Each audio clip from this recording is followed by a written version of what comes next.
Hi, my name is Gil Robertson, president of the African American Film Critics Association. Today, we are thrilled to be talking to some of our favorites, the creatives and the team responsible for the upcoming Warner Brothers film Sinners. We're going to kick things off introducing you to the AAFCA members on the call today. And this is the first of two sessions that we'll be doing. So make sure to stay for session two, those of you who are watching.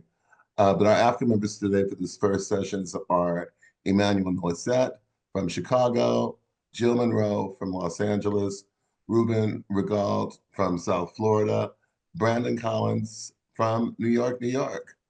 I think that's everyone, right? All right. You guys have a great time with Ryan and his and Michael and his team, and we'll see you on the other side.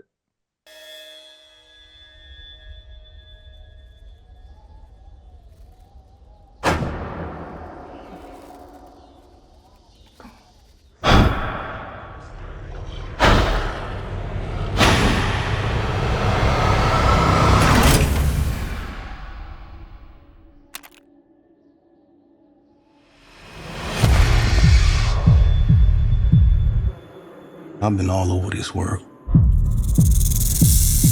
I seen men die in ways I ain't even know was possible. Love you, brother. Be careful. I will.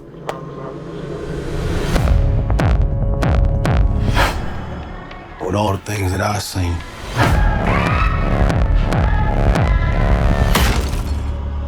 I ain't ever seen no demons,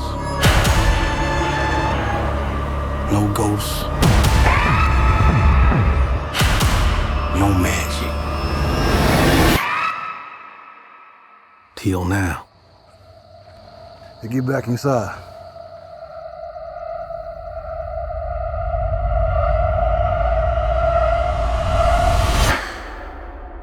Let me in, man! Some weird shit going on out here! You keep dancing with the devil. You gotta let me in! Oh, let me in! Oh, let me in! Oh, you gotta let me in! One day he's gonna follow you home.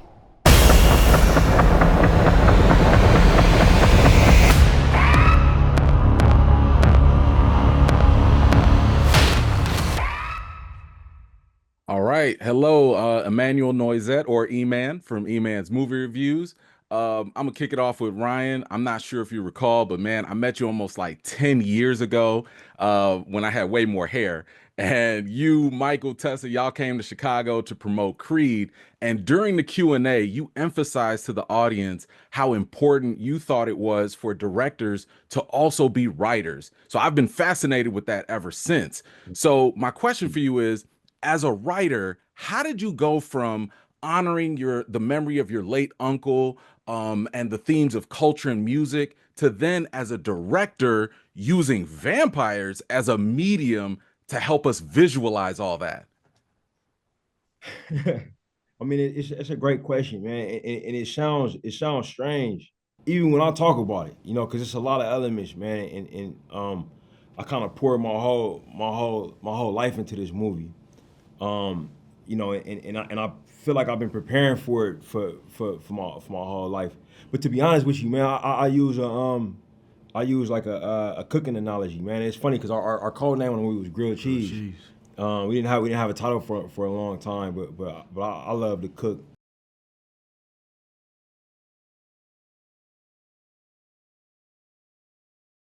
My family's specialty on my mom's side is gumbo.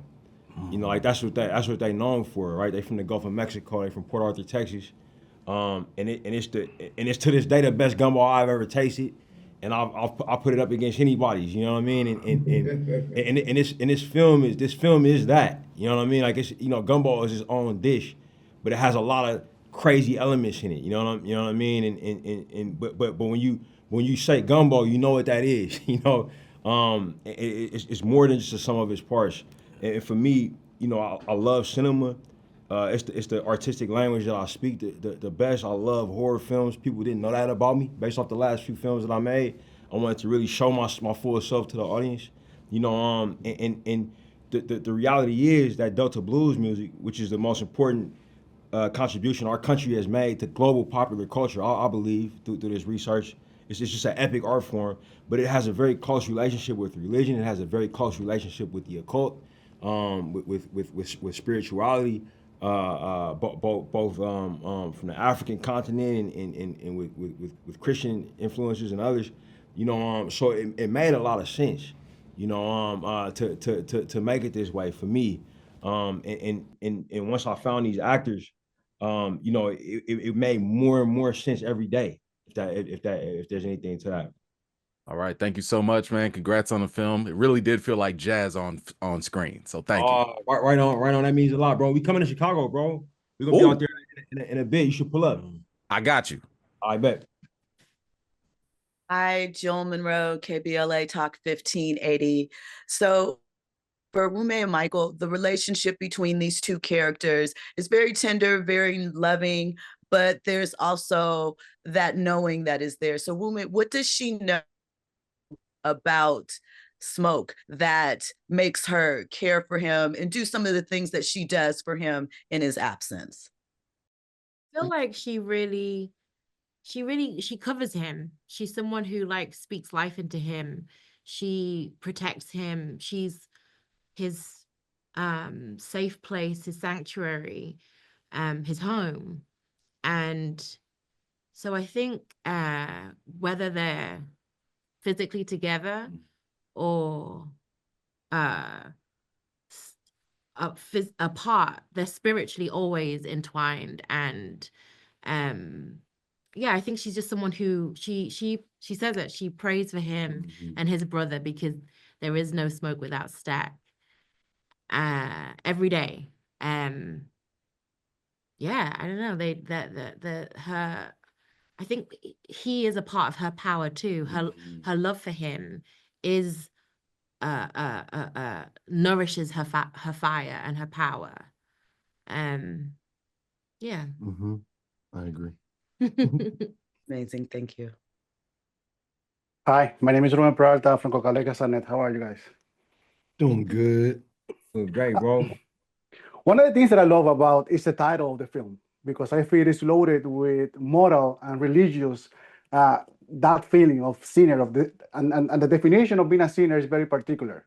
And I wonder, what is your personal definition, even you, Ryan, because you wrote everything, in the context of this story? What is that definition of being a sinner inside of the story?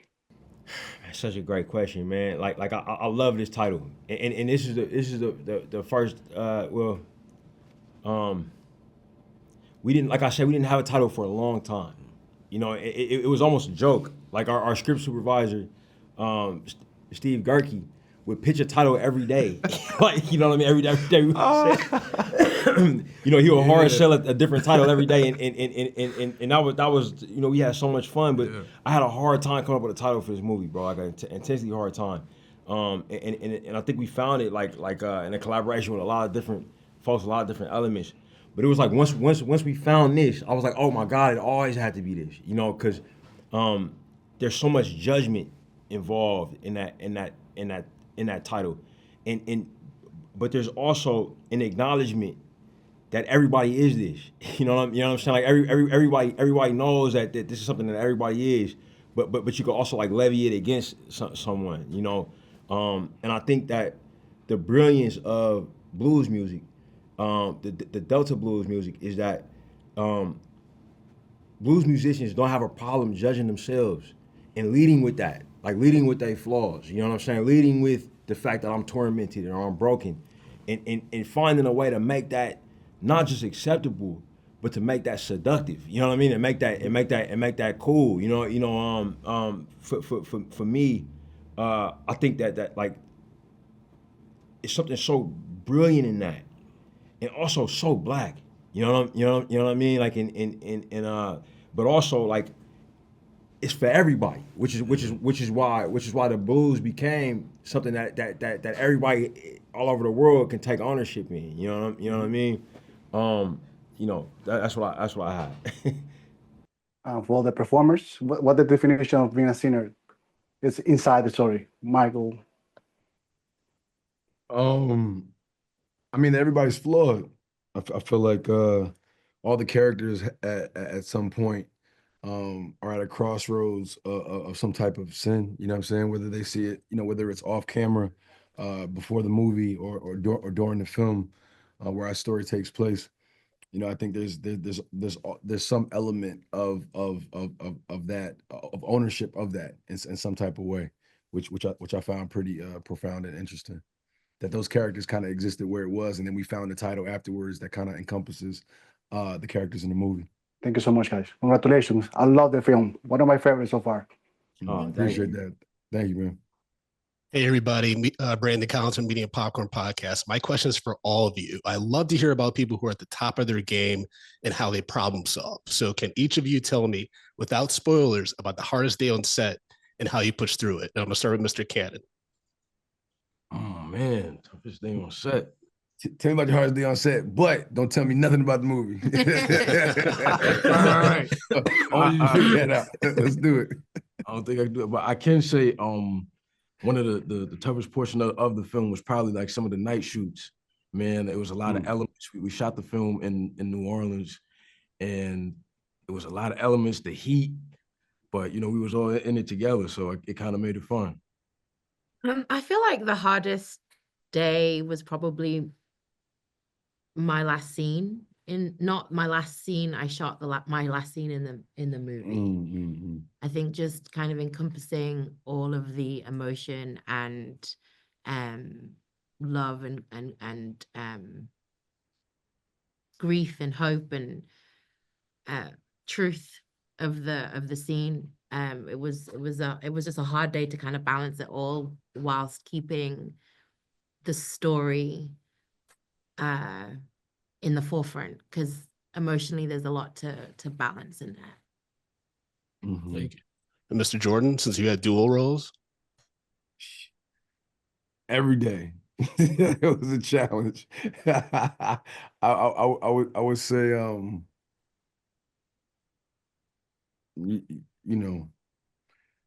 it's tough because Smoke and Stack both had their own extreme challenges, what I'm saying, with in their own way throughout the movie. So I mean, yeah, I think any days where it was twin work when both of the brothers were in the same scene was pretty tough, just because of the amount of times I had to do the scene, and the margin for error was so small when it came to like blocking or timing, and there's a lot of elements that had to be just perfect in order for it to work.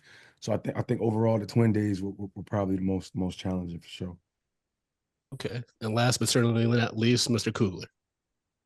Man, bro, I would say the hardest day I had on set was. Have you seen the movie, bro?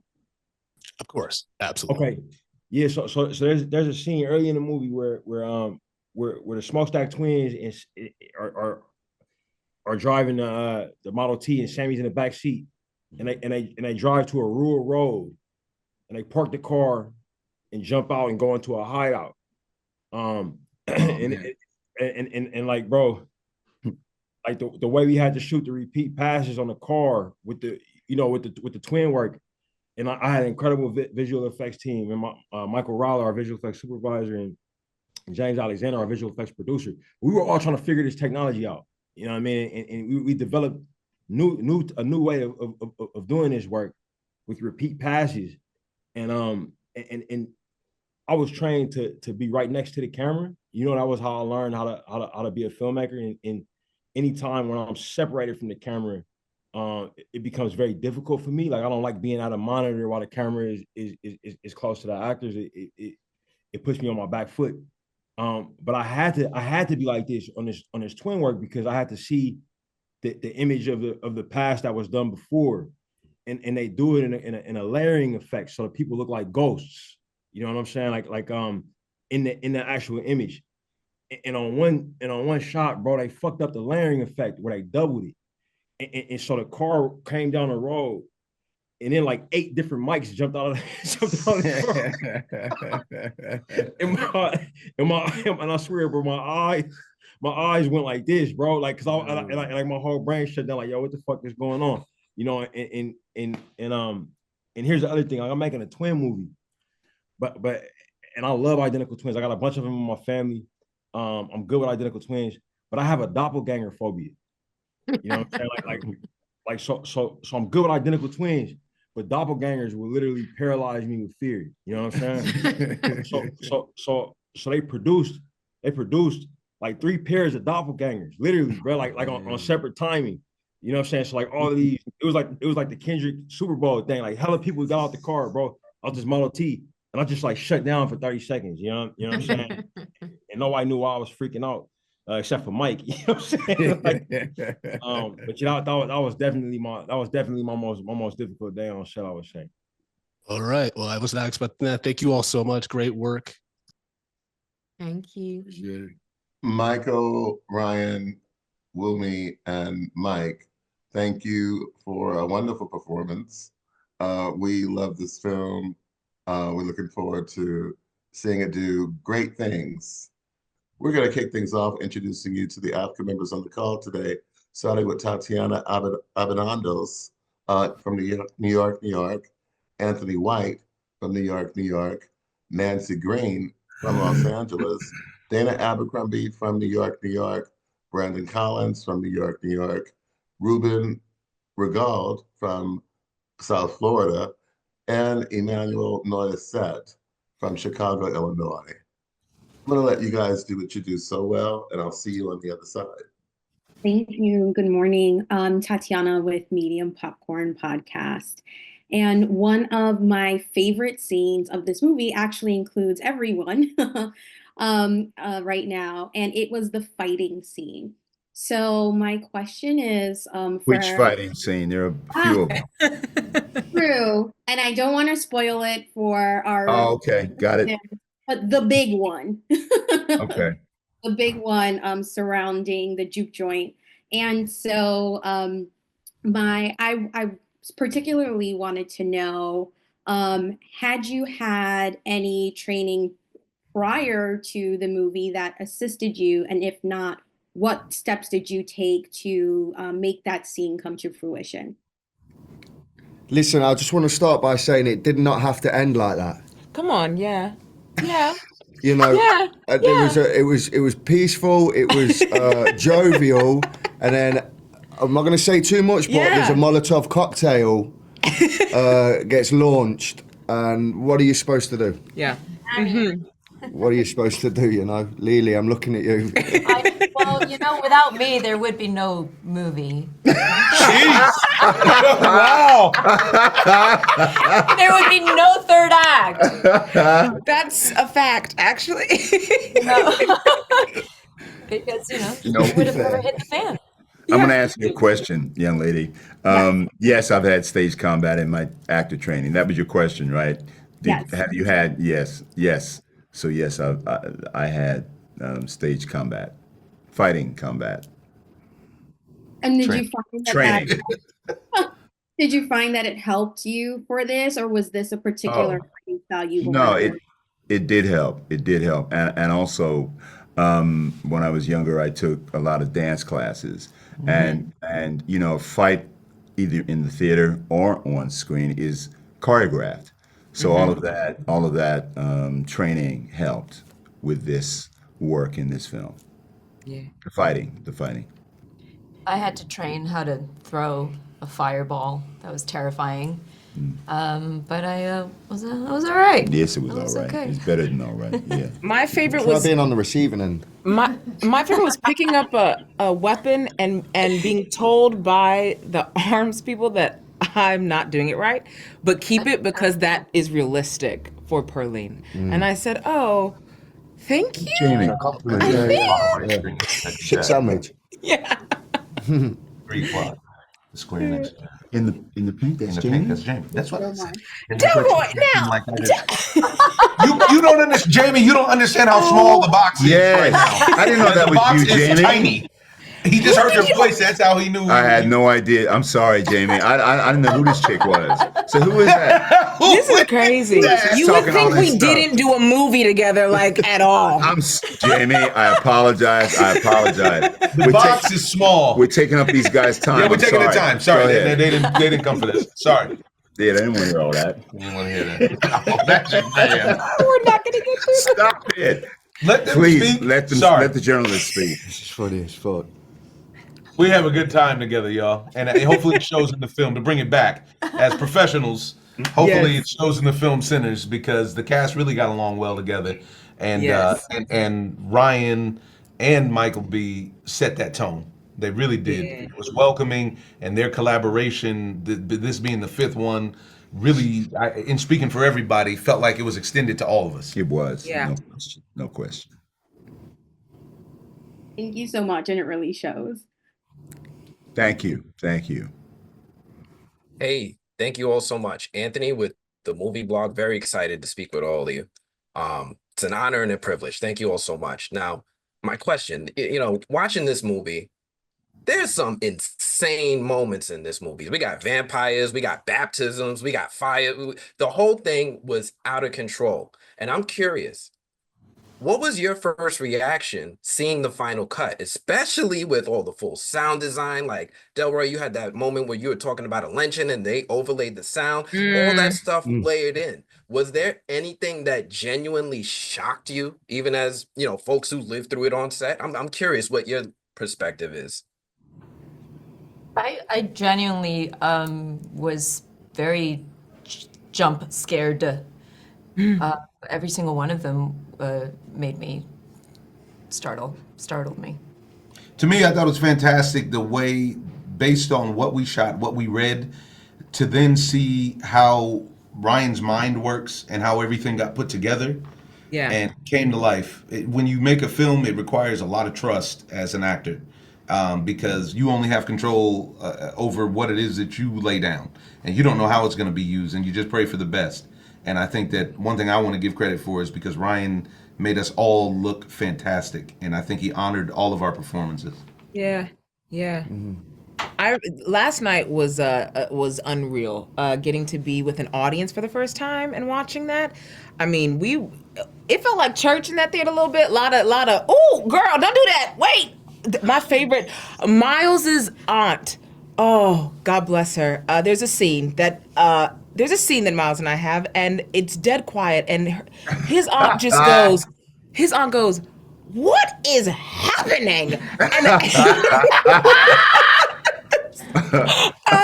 But those are the kind of moments when we were on set, we were hoping that, that people would get to enjoy this as much as we enjoyed making it, and to see and hear the audience lean in and cheer and clap and scream and talk and jump. It was a big payoff last night. Yeah, definitely. Yeah. Definitely. First time I watched it, the final cut anyway, was last night on IMAX, and I had my head blown, surely blown. It still is now, amazing, and such a rewarding treat as well to hear the reactions and to be in a packed cinema. And just feeling that level of payoff, if I may say so, was amazing. Yeah. Well, thank you all so much. You all did a fantastic job, even down to the river dancing. Thank you all so much. Bless you. God bless. Thank you, man. Jack can skate, can't he? He was out there moving on him. Don't start me. Hi, Nancy Green here, and hey, this movie was great. I loved it. It was so much fun. While I was watching it, one of the things I really love about movies like this is seeing the references for fans. Like, I clocked Demon Knight, Supernatural, a little bit of Dusk Till Dawn, and so I wanted to know for you guys, like, how excited are you about this movie? What were your favorite films to see in the screening, and also favorite scenes to shoot in terms of like the action and all of that, and just like kind of being fans of the genre as well? I think Ryan being a cinephile goes a long way. And you know, there was one really cool thing that I like how it came together, and we were under a lot of time constraints making this film because we were shooting in New Orleans in the summer, and that means it's about a 16, 17-hour daylight, but we needed to shoot the film at night. So there was a lot of times we were fighting the light, and I remember one of them, if you guys remember, was when those who had turned were all outside and we were singing Pick Poor Robin Clean and we were marching towards the juke. Sun started. Yeah, and the sun started coming up, so we didn't have a lot of time to get the shot. But there was a Night of the Living Dead homage in there that was dope. And you know, Ryan being a cinephile, there's a lot of stuff from a lot of other movies that it seems like he's paying homage to, which is all the more reason for people to see the film multiple times. Yeah. And what were some of your favorite scenes to film in terms of like the action? Because that ending, I don't want to give a lot away. Yeah. This is the hardest part about this film, right? Yeah. I'll say. No, you go ahead, please. Go ahead. Oh Go no. ahead.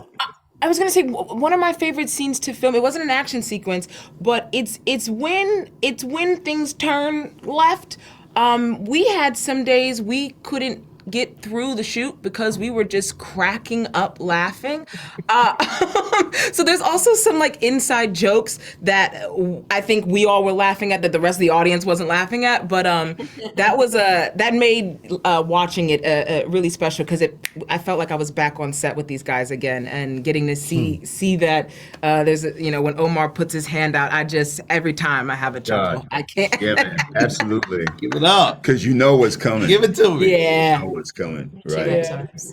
Yeah, thank you so much. And this film was just fantastic. It was great seeing you all, and yeah, I loved it.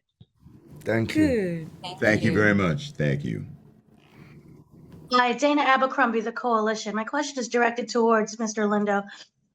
What I love about this movie, well, especially with your character, is the weight of music and how it both the negative and the positive impact of it on, especially when it came to your character.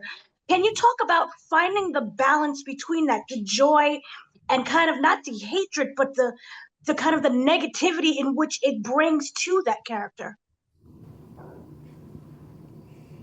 I have to tell you that there was, and I'm not being flippant, there was nothing negative from my standpoint.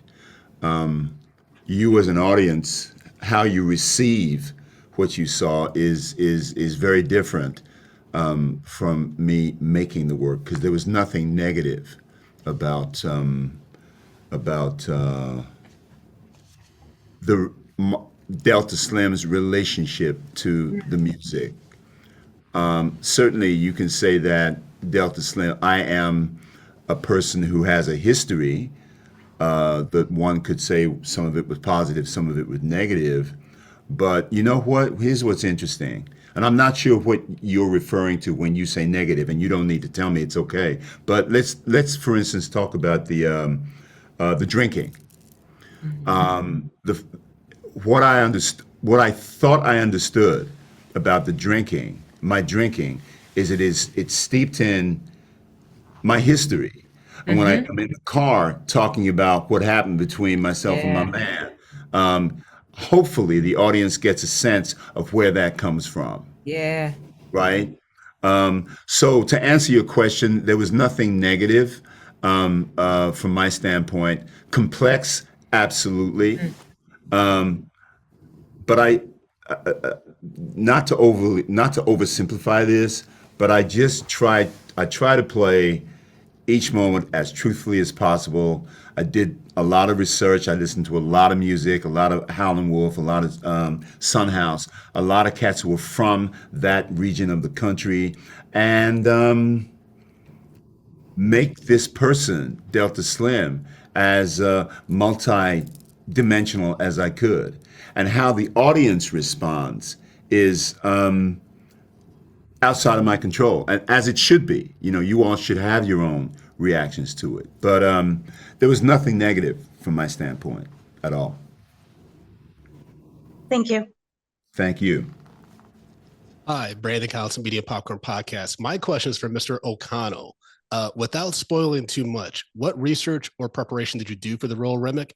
prior to filming, and that includes any relevant dance training? I got kind of lucky there because when I was like 4 years old, my dad, who was out with Kerry in Ireland, he took me to Irish dancing lessons. Oh, check you out. As a whippersnapper. Yeah. Young 4 till about 8, and I was like one of 3 boys in a class full of girls. Oh, wow. I was thinking, Dad, why are we here? Why are we here, Dad? Why are you punishing me? What's this all about? And it was great, man. Listen, we went to tournaments and things, and it was brilliant. It was like, Tournaments? Oh yeah.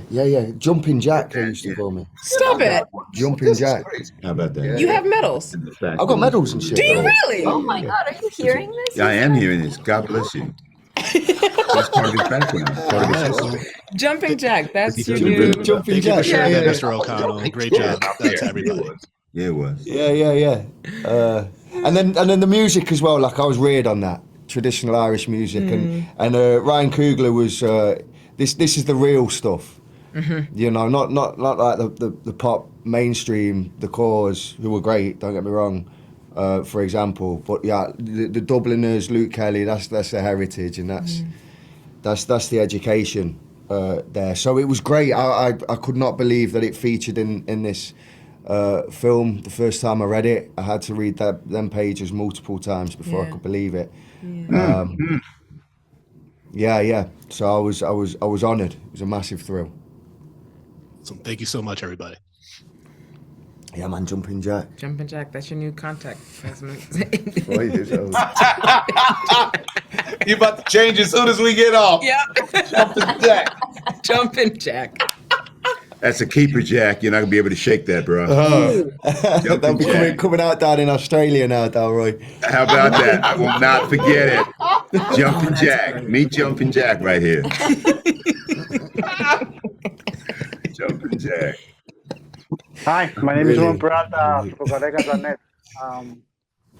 I totally love the movie. One of the things that I love is the town. I feel the whole town, it's a character by itself. And it just feels haunted. It feels like something's gonna happen. And I wonder how this environment helped to shape your character, including for Mr. Jumping Jack. Oh, it's stuck. It's stuck now.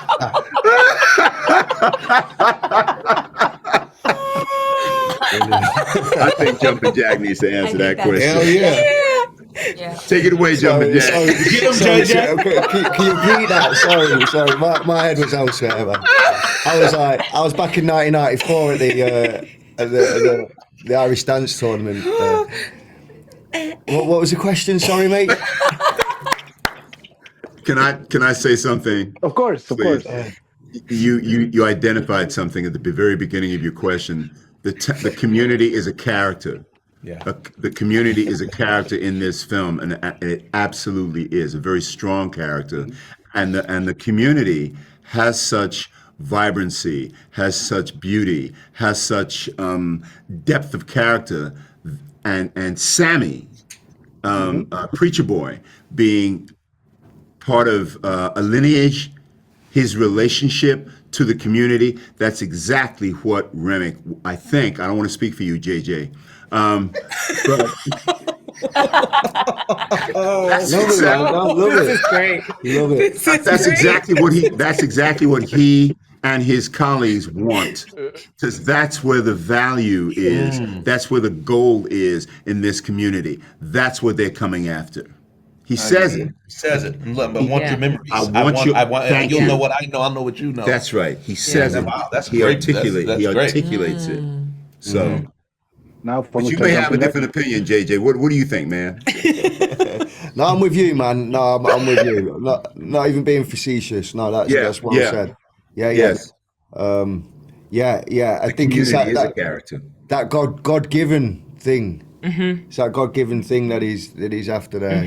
Yeah. With amazing talent like that, it's sometimes it's said that they're touched by something higher and I think that's what's being lusted for by Remy. Yes, good, lusted for. They're lusting after that. And there's a scene in the that we shot that is not in the film, where I say to Miles's character, "You're the future," and I think that also is part of what Remick and his colleagues are, to use your term, Jack, lusting after. Yeah.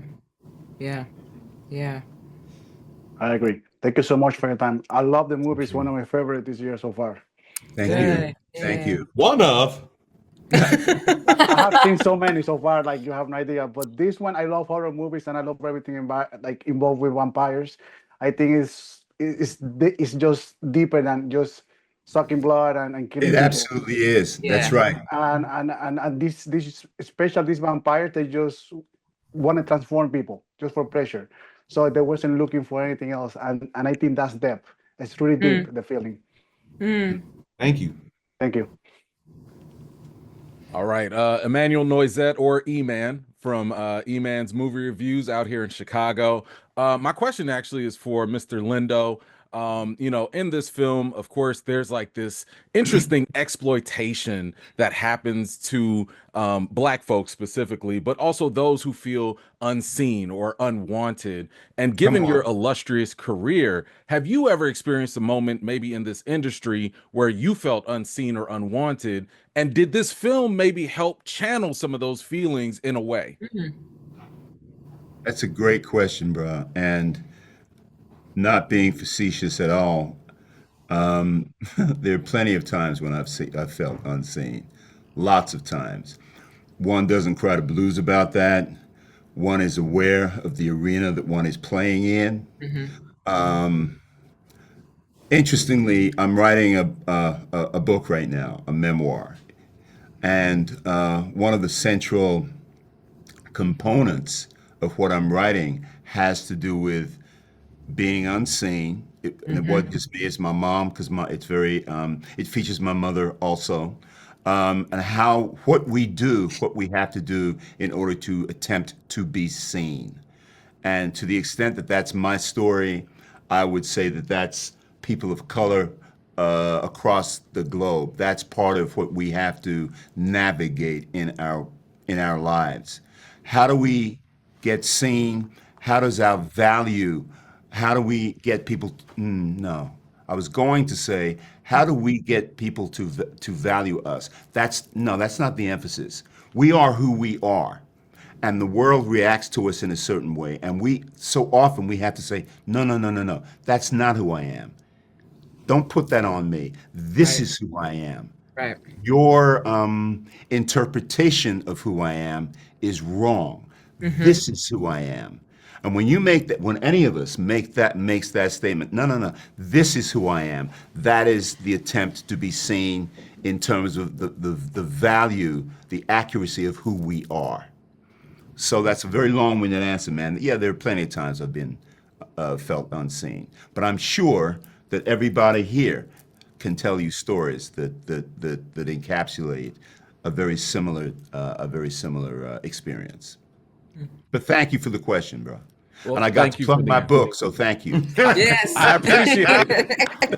Thank you so much. Congrats, everybody, on the Thank film. you. It was really good. Thank you very much, man. Thank you. I want to say something. Oh, I'm sorry. My hand on your lip. I'm sorry. I want to say something, okay, about being seen. Did you see a film called The Five Bloods? Spike Lee? Absolutely.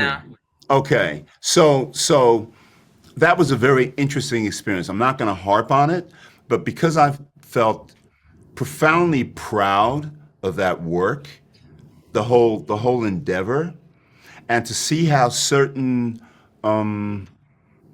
areas of the industry chose to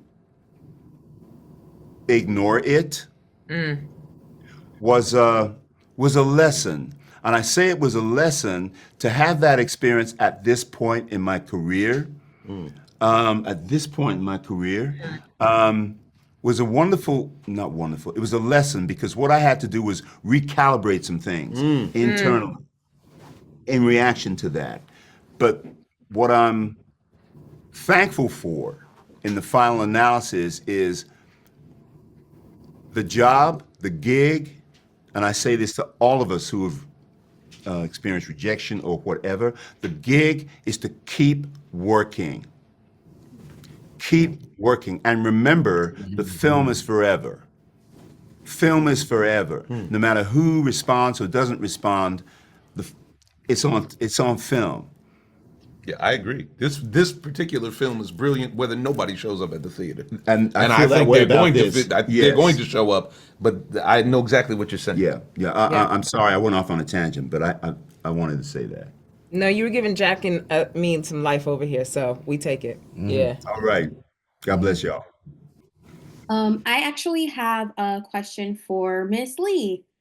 Your character is so powerful from the minute she comes on screen because they're actively seeking her out for not just her talent, but just how you present that particular moment of the haggling back and forth on price. And then when you are in action at the juke joint. I'm curious to learn more about your inspiration for that character and what led you to go with that tone and that approach. Well, a lot of prep came from a documentary made by a filmmaker named Dolly Lee about the Mississippi Delta Chinese American community, and it was a community that I wasn't very aware of, but they were essential in the 1930s during a very segregated period.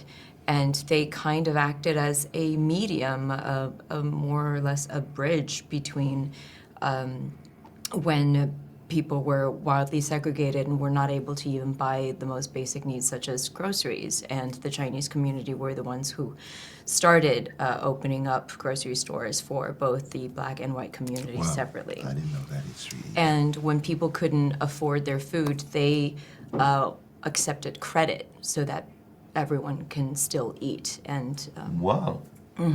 Yeah. Who knew? I didn't know that at all. Yeah. And what was interesting was, even though there was a quote by Frida Kwan, who was one of the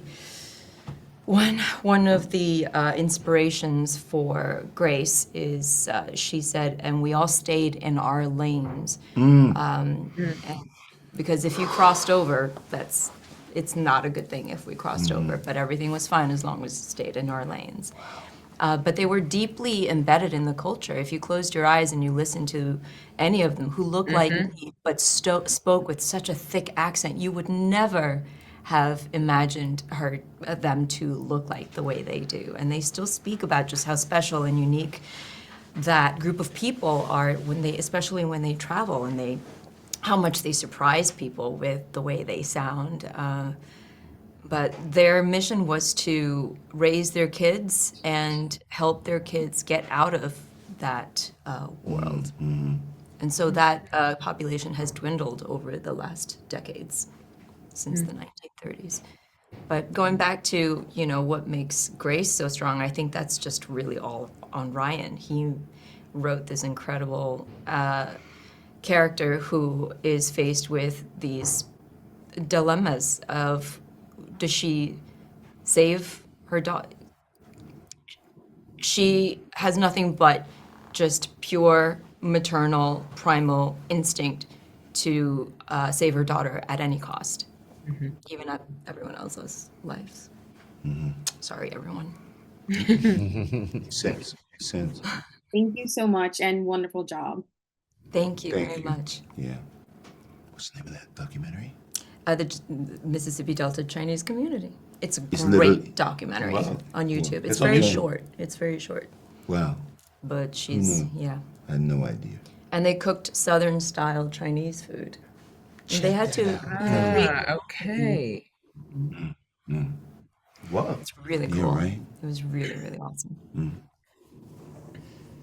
So I kind of want to piggyback on that line of thought, right? There was that scene where we see the ancestors, right? It's beautiful. It's powerful. It is.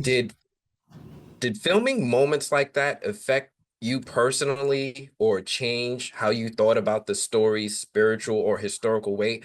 And Lee and Storm, I mean, Jayme, if you can chime in on this too. That was cute. That was cute.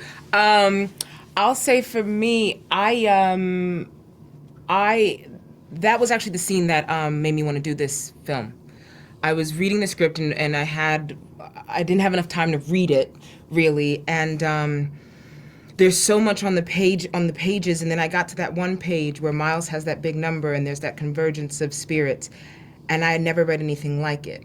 And it had all the sensibilities of the things that I love about the theater. Honestly, it felt that was like the most theatrical thing I had seen on a film page. And I was like, I don't know how he's going to do that. I don't even know if he's going to pull that off, but I want to be there for it, whether he does or not, right? And I didn't care what came after that page. That was the moment I said I wanted to be a part of this. And then getting to film that and seeing all of everybody from, I don't want to give any spoilers, but yeah, getting to see everybody and getting to see everyone's ancestors. It was unreal in the making of it. And then last night, getting to watch it on that big screen, I was screaming. Like I was actually screaming. I was audibly screaming because I just felt like I was transported somewhere else.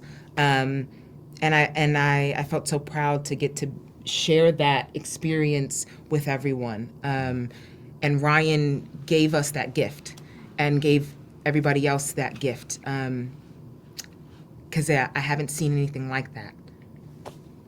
One of the things that I wanted to talk about with the movie, Delroy, your character, when they're driving to the joint, and he talks about, how he won a lot of money, he had all this money, him and his friend, and what happened to them there. I think that is a very important part of this movie and kind of ties in with everything that happens. Even with Remek's character, it seems like pretty much all of them, their lives were destroyed by this type of thing. Remek talks about why he wants to get the power is because they came into his village and destroyed them and called them all sinners. Yes. So, if you can talk a bit about that. The monologue in the car. It's hard to talk about this film without giving too much, without revealing too much. But the monologue in the car was, for me, it came to represent not just a really powerful monologue that I got to work on as an actor. I came to identify that monologue as part of my origin story, including how I react to the chain gang. And at a certain one of I think the first cut that I saw, the chain gang was not included in the cut, and I had to talk to Ryan, and to Ryan's credit, to Ryan's everlasting credit, he said to me, "Man, what do you think? What are you feeling?"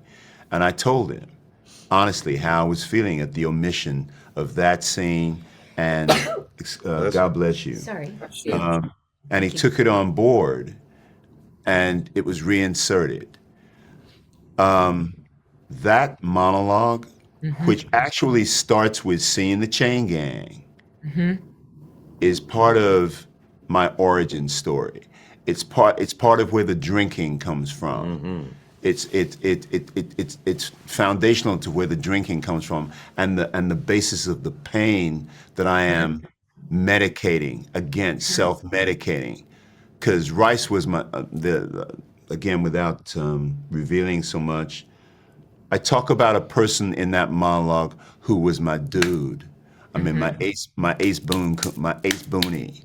And to reveal what happened to him and the fact that I could not or did not do anything about it. There was nothing I could do. So what I can do is I can continue to make my music, exercise my quote unquote power in that way, and I can self-medicate to numb the pain and the guilt. And Ryan and I talked about all of that, and thank God, they reinserted a lot of it back into the film. Can I also say that's one of my favorite scenes, honestly, because God bless from that chain gang and in that car, and then you understand how blues was birthed in that one scene, because you see him live through this pain, and that pain then loses words, and the words turns into a moan, and the moan turns into a song. And when I saw that for the first time, it gave me chills. I was like, yeah, that's it. It's one of the things I'm most proud about this movie for Delroy, is the symbolism of that. Yeah. Conveyed by your performance in that scene. Thank you. Thank you, man. It was so moving. Yeah. Thank you. Educational. Thank you very much. I appreciate it. And I want to say one other thing. That, moan at the end, how it kind of crescendos into a musical moment. I improvised that. That just happened in the moment. And Ryan and Michael B and Preacher Boy, we all went with the moment. We all went with it. We had a finite amount of real estate to shoot that scene. We had to keep turning around because we only had so much real estate to navigate that scene. And in that take, Michael B, he made a detour so that we had more ground to cover in the car, and Ryan kept the camera going. He kept it going. Yeah. Brilliant. And they found, so that's indicative of the generosity. It's indicative of all of us as workers being on the same page and allowing space for something that was not in the script to become part of the narrative. Yeah. And I'm forever grateful. Yeah. And the mark of thank you. But the mark of Ryan's generosity, Michael B's ingenuity in making that little detour, and it just helped us to get closer to the work. Yeah. And it's part of the joy of being part of this story. Yeah. Nice. Thank you so much. Thank you. So terrific movie, and we certainly enjoyed watching it. God bless. Thank you for your time today, and God on bless you. behalf Thank of the you. world's largest group of Black film and TV critics, we hope you enjoy this edition of AAFCA Roundtables. Have a great day. Thank you so much. You too. Thank you. God bless. God bless you.